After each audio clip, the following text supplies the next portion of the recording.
Few things are more terrifying than a data breach, which might be why they decided to make October National Cybersecurity Awareness Month.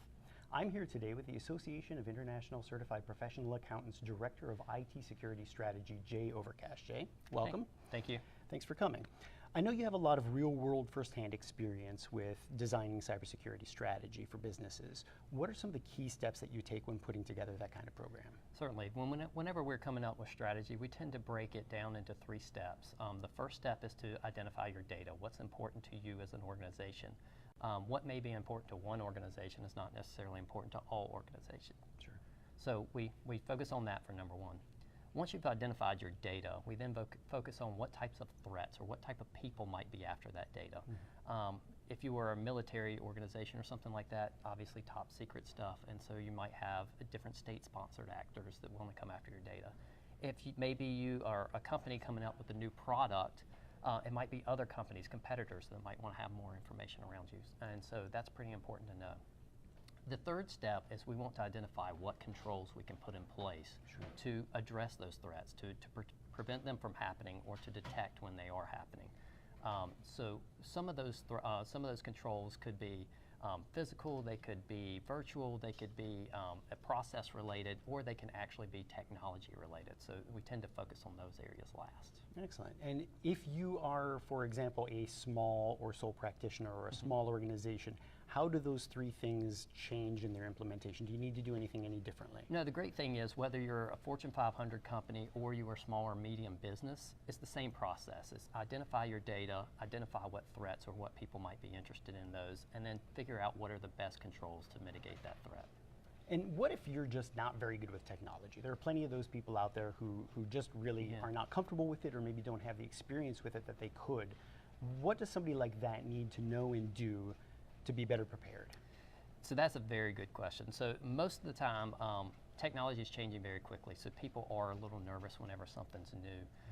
So the basic things I try and tell people is make sure that you change your passwords fairly often. Make a long password. In general, complexity is not as big of a deal, but the longer you can make it mathematically, it works out better. It's more secure. Mm-hmm. The other thing is most products now, especially if you use any of the technologies online, come with multi-factor authentication. So that's where you get either a text code to your cell phone or maybe something else to your email address, but enable that as well. That is traditionally pretty difficult to duplicate. So even if somebody gets your username and password, it's hard for them to also get your cell phone or your email address as well. And then the last thing I would say is just reference anything such as NIST cybersecurity standards or even some of the information that we have on the AICPA.org/cybersecurity website. Mm-hmm. It has lots of great information on high-level controls that you can implement throughout your network or across any of your devices. Sure. As you know, budget is always a concern, and in some organizations, they just have a very limited budget to apply to something like cybersecurity. If that's the case, what are some of the key areas that you would suggest focusing your limited funds? Yeah, I mean, I think it goes back into some of the areas I just mentioned. Password controls really don't cost you anything extra to implement for the most part. Multi-factor authentication can be expensive if you're doing it on an enterprise-wide area, but I think it gives you the biggest bang for your buck.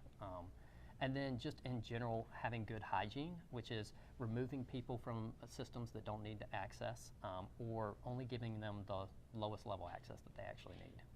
Fantastic. Well, Jay, thank you so much for joining us today. Thank you. Really appreciate your time. For those of you watching, there are going to be some some links down in the comments that you're going to want to check out.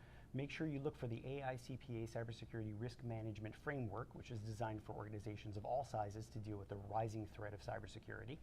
Also, you're going to want to look for the CGMA Cybersecurity Risk Management Tool, which can be found at AICPA.org/cybersecurity, along with a bunch of other great free resources for cybersecurity.